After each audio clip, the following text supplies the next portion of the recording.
California, living my life in California, California, California, getting it right in California, did life in California, state prison, California, mama just called California, where you at, fool? California, California, California, don't get tired in California, I run a marathon in California. Zatube, what's the deal? It's been a really long time. I've been working, so forgive me for not producing content back to back, but I have been featured in local media. We have a couple stories that we're jumping off, so I figured, why make videos I don't get paid for versus getting paid to do media, getting the story out there and advancing my position in this career called reentry and supportive services. But check it out though. I recently got on the news. I wanted to review the video.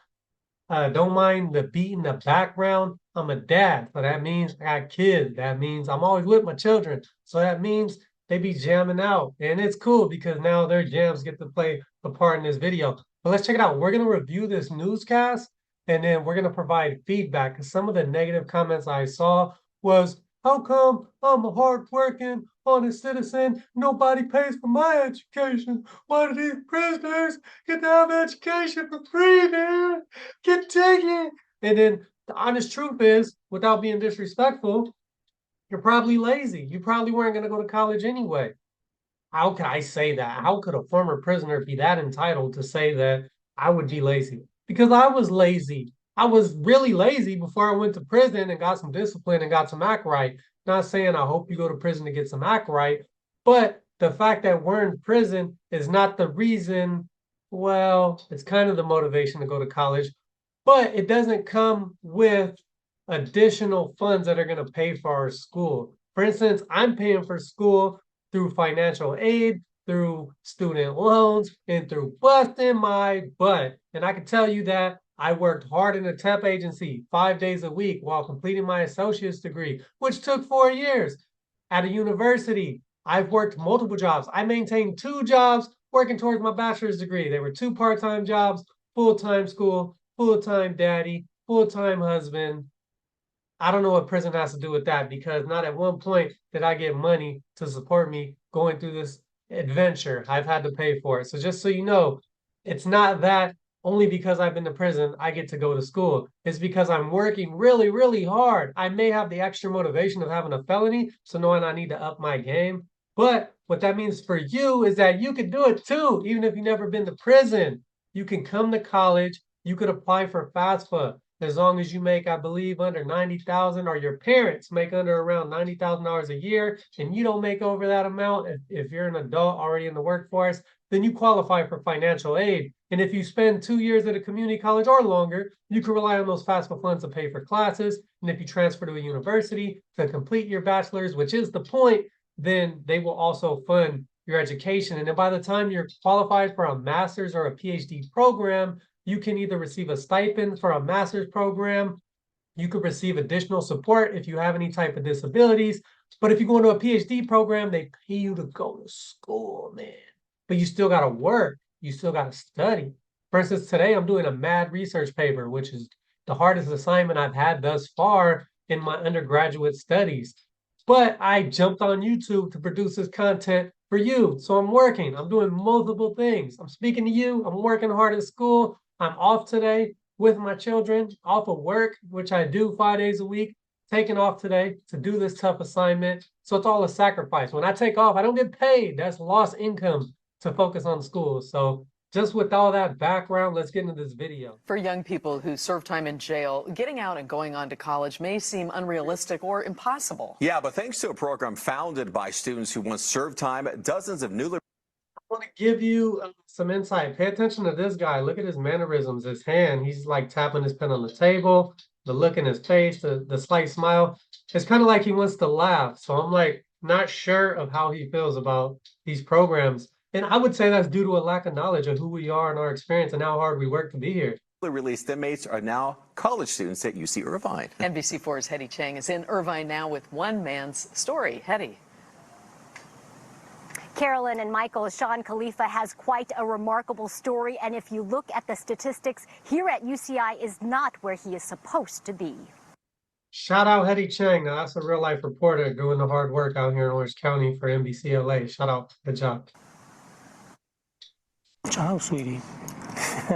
Shawn Khalifa is one of the few students you'll see on UCI's campus, carrying a backpack and comforting a baby. So this is our little baby, our 4-month-old Naima. But that is just part of the 35-year-old story. I'm trying to process the words when the juvenile hall staff said, "You're in here for first-degree murder, you're not going home." Khalifa grew up in state prison. He was 15 years old when he was convicted of first-degree murder for a botched burglary that turned deadly. When we flee, I turn to my friend, I'm like, man, what, do you think he's gonna get up and call the police on us? And he was like, no, Shawn, he's dead. At that moment, Khalifa says he thought he would live and die behind bars.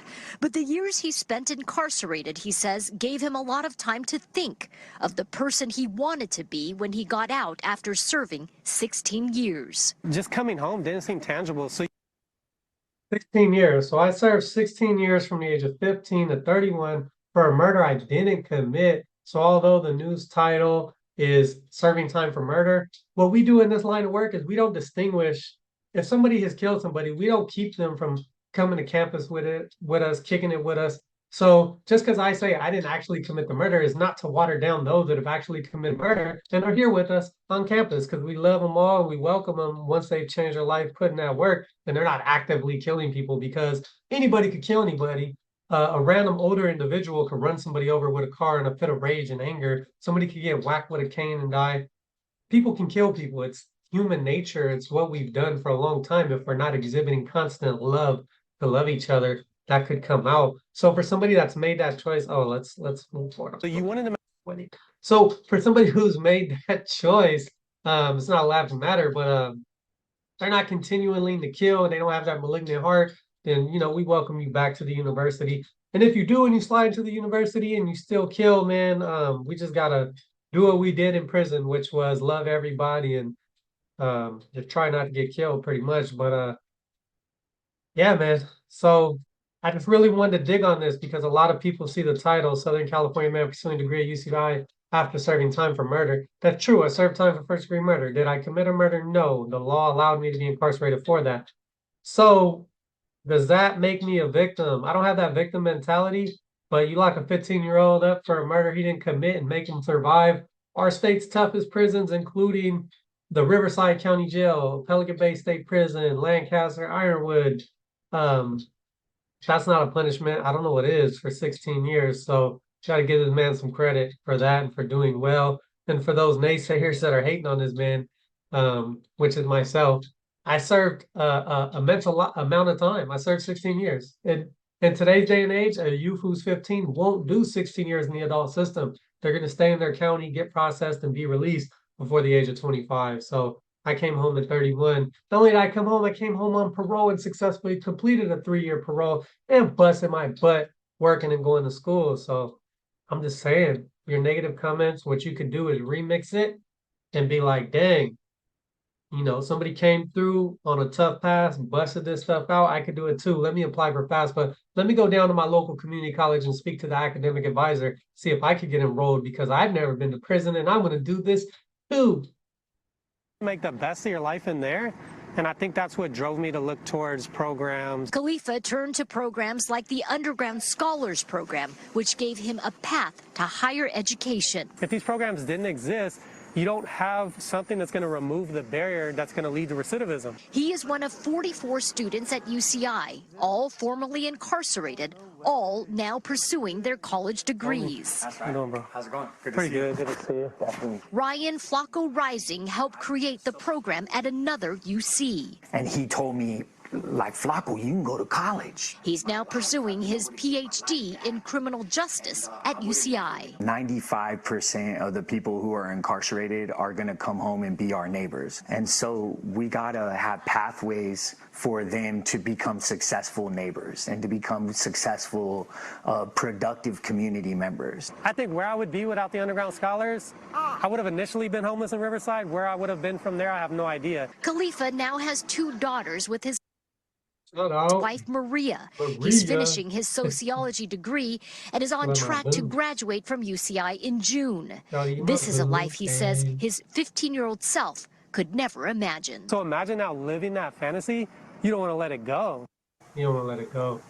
And I want to take you back to this t-shirt really quick. This Wesley House t-shirt. You see this thing? That's a nonprofit that played a significant role in my story down in San Diego. Shout out San Diego because this t-shirt, this hat, my wife and my future babies are all a product of hitting the streets of San Diego and thriving. And I'm going to share that journey with you after this to show you that there was no financial support or program that said, I'm going to coddle you while you go through this. No, it involved a lot of hard work. So I don't want you to think that we're just getting this for free. And if you get into this and you've never been to prison, know that as hard as you're working, we're working just as hard. Not only that, but we also have a felony on our record, which is going to keep us from making a decent income. Fantasy, you don't want to let it go. Khalifa's story does not end there. After graduation, he plans on pursuing his master's degree in public policy. He eventually wants to return back to the state prison system to help others. Live from Irvine tonight, Hetty Chang, NBC4 News. Fascinating story. Okay, so let's go ahead and stop there. So basically, that was the news coverage that was done here at UCI, and the negative comments on that post where, how dare a murderer want to start family of his own? How dare somebody want to go to college after they've been incarcerated? You know, those dudes don't deserve it. They don't deserve it, man. Well, the thing is, we're part of you. 95% of us are coming home anyway. We're a part of the society. We're your neighbor. You're our brother. You're our friend. If you broke down the side of the road, you'd want us pulling up versus who knows who hasn't had that deep experience to change their life. Also, when stuff hits the fan, I'm pretty sure you would want us to support you. We're not there trying to harm you. We're actually doing living amends, which is a process of actively working to heal the community for the rest of our lives, because we know we're lucky to even be out here. And if you see this Africa shirt, I don't want you hating on it and saying, what is this non-African doing wearing an African shirt? My daddy was born right here in Cairo, Egypt. He was deported 3 times, immigrated to this nation. So now you might attack me for saying I'm not a citizen, but my mom is white. She's 3 generations into this United States of America. And my grandfather served in World War II in the Korean War. And then later on, my cousins were able to fly for the Marines. I myself wanted to join the Air Force if I wasn't sidetracked, derailed, and incarcerated at the age of 15, because I was a drug addict, man, and hanging out with the local crew. But anyways, that's my ties to Africa. Much love. So I'm going to start sharing my journey with you now. So I hope you'll stay on this journey with me. This is a longer video than I typically make, but let me take you back to the east side of San Diego and show you just exactly how this plays out. Google Maps. Alrighty, man. So this is San Diego. Nothing but love, mad love for San Diego. And just so you know, I grew up here in Paris, California. We migrated from Los Angeles, from the jungles, which is down here. So this is South Central. This is the jungles. This is West Adams. So after the Rodney King riots, my mom jumped on this freeway, and she moved us to the suburbs where we grew up on the east side of Paris. The east side of Paris, this was our neighborhood, and this was called the Block. This was called the 8 Mile. This was called the Pigs. This is Copper Creek Park. This was our hood. Everything from this boundary here was the hood, all the way down to these apartments, all of these neighborhoods, all of these houses were our territory. And then we had Triple Crown, known as Crown Block now. This is Redlands Avenue, known as the R Line.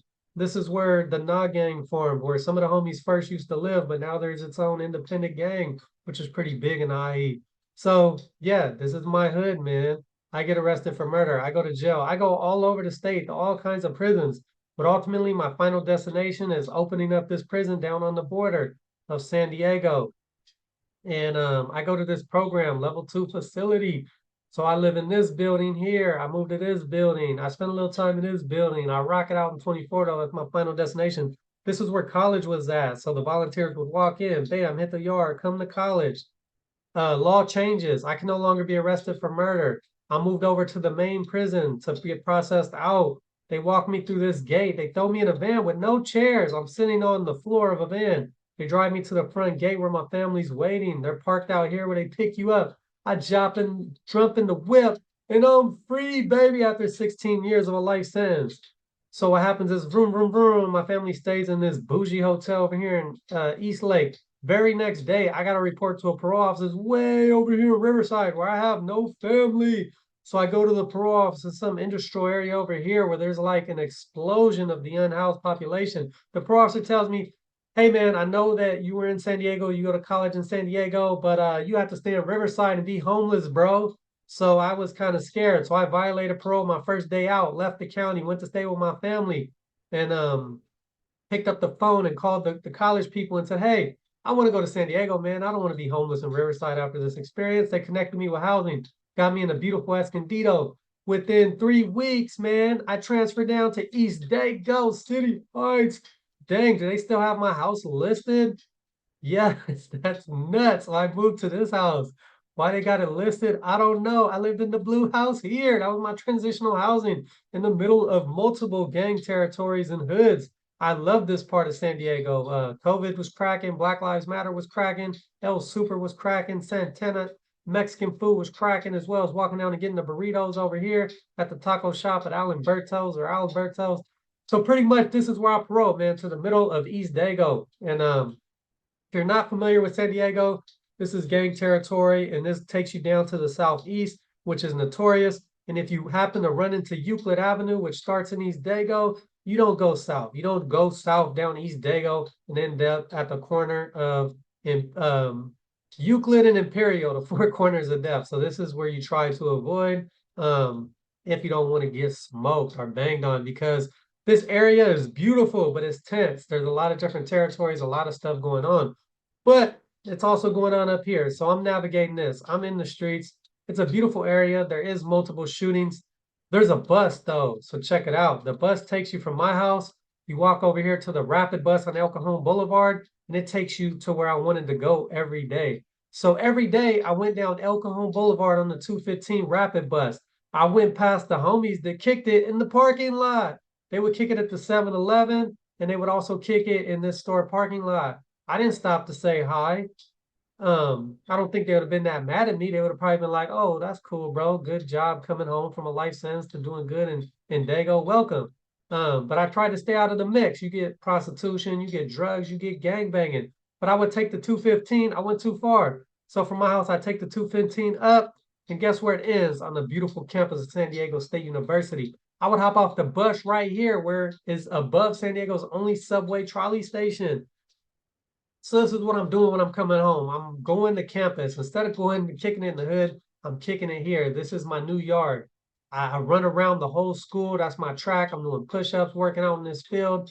And also I went to a fair right here in this plaza here, and I meet a housing services coordinator. So that's how I start learning about resources. And they're like, hey man, you can live on campus and you can work and you can go to school. Mind you, I'm in community college though, and my community college is down here in Chula Vista, which is Southwestern Community College, bro. That's an academy. But check it out, Southwestern Community College, bro. So this is the school I'm enrolled in, community college. I'm living up in East Dago. I'm just like everybody else. No one's paying for my rent, right? Well, actually, in this transitional housing, parole's paying for my rent, but I get it for 6 months, and then I have to move, right? So when it's time to move, this will give you an image of where I live, my little playground off of Fairmont. But yeah, these are the neighbors, man. The house burned down in the back because they had the granny flat. That's the church. I had to take you down to a really cool corner. But these are new apartments that they're building. But this corner gets active. You spend too much time on this corner, you're gonna get robbed, you're gonna get hit up. Yeah, man. But it's a beautiful area. I love living in the city. Shout out East Dago. But pretty much I had to go from living here in this cool blue house where there was always constant traffic on the sidewalk. My room was up here behind that window where I was heavy on social media. This was my room where I shared with another individual who was recently released. Pretty much what we did was go back to this is a pretty cool view. So pretty much I had to get jobs, man. So what I did, so I signed up to work for a temp agency. So I would have to drive from here. The temp agency was down here in Mission Valley, and it would send me to jobs all over to San Diego. I would commute to the Sereno Valley. So a lot of my jobs were down here in these factories, Backyard Escapes, which was the toughest job I ever had. Burt Furniture was over here in these warehouses where we rented furniture and would travel out throughout San Diego, loading and unloading furniture for people. My final job before I found success somewhere else was in a mailbox store. And so eventually, after meeting this nonprofit at San Diego State, I move on to campus. I live at this apartment complex. Shout out Wesley House student residence. And I pay my own rent. So within 6 months, I'm paying my $1,000 rent to live in an apartment. That's the apartment I rented in San Diego was smaller than my last sale in Donovan. So paying $1,000 a month for rent, paying gas, paying the car note, paying registration, working, and I would drive down the 8 freeway every day and end up over here at the end of that's a long street. LA has one too at the end of Rosecrans, but this Rosecrans is different. It goes into a luxurious area where there's all kinds of multi-million-dollar homes. Pretty much, I worked at the end of Rosecrans, and I worked for a mailbox company, making $14 an hour at Mailboxes Express. So yeah, man, that was my job. I would stand in this little small area, shuffling the mail around, bro, which sucked. It wasn't the business. And that's what I did. So I'm working at a mailbox store and I'm going to school, right? So that's what I'm doing. I'm working at Mailboxes Express, and then I'm driving back home to San Diego State University, and I'm taking college classes down in Southwestern Community College. What part of that involves Project Rebound or a program? Shout out Project Rebound. That's the program that supports formerly incarcerated students in San Diego State. Thank you for having me. Shout out Tavo and Caesar for taking me on the tour and giving me dope interviews. But at no point did Project Rebound pay for my rent or my car or my health insurance or anything or my food. That all came out of my own pocket. So for people who think you can't do it, you can do it. We're literally coming home from prison, sacrificing to make the dream happen. And now, I'm able to attend a prestigious university and move into my master's degree.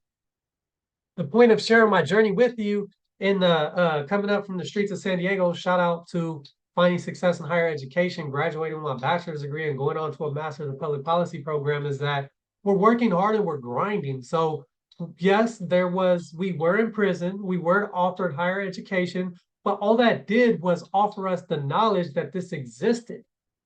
So for those of you who've never been to prison, the resources to go to college still exist. It's called a FAFSA form. Type in FAFSA, apply, whatever campus you want to go to, whichever one you applied for. If you apply to a community college, it's free to just apply to the community college, submit your FAFSA to that school, and they'll tell you how much financial aid you can receive. If you're not part of the wealthy Californians who shouldn't be complaining anyway because you could afford a college education, then you'll qualify for financial assistance. And then if you get into supportive programs, such as the Black Student Success Scholars, you get into the Latinx Scholars. And if you're a white student, you get into the drama club, no disrespect. I don't know if they have a white student club, but that would be pretty dope. Maybe I'm half white, maybe I should found that. But pretty much you could get in where you fit in. You have to seek out these resources, maximize the financial support you could get from a school. And for me, so I was going to Southwestern College. I was getting support to pay for my classes through FAFSA, but for textbooks, whenever they couldn't support, they only could support up to about $200, came out of my pocket. Similar for you, you've never been incarcerated, you go down to Southwestern Community College, apply for ELPS, they can support up to $200 a yearbooks. And the criteria of being incarcerated does not even matter. It's just the fact that we know they brought the knowledge into the prisons and we could go to college. And the reason they're doing this is because it's reducing our recidivism rate, which equals less victims of crime in our community. So it's not that we're entitled to go to school. It's not that we're privileged because we commit a crime. All of a sudden we get these great opportunities. It's because we're making the conscious choice that we want something better for our lives. And if it takes you going to prison to want something better for your life, then that's the path you're going to take. But if it doesn't, then get off of your couch, stop typing, stop complaining, and make it happen, man. I'm out. I got to finish this assignment, but I hope that was rewarding and you learned something. Peace. So much you could do with your life. Don't let a judge take that from you. I mean, peace. So much good you could do with your life. Don't let the judge take that from you.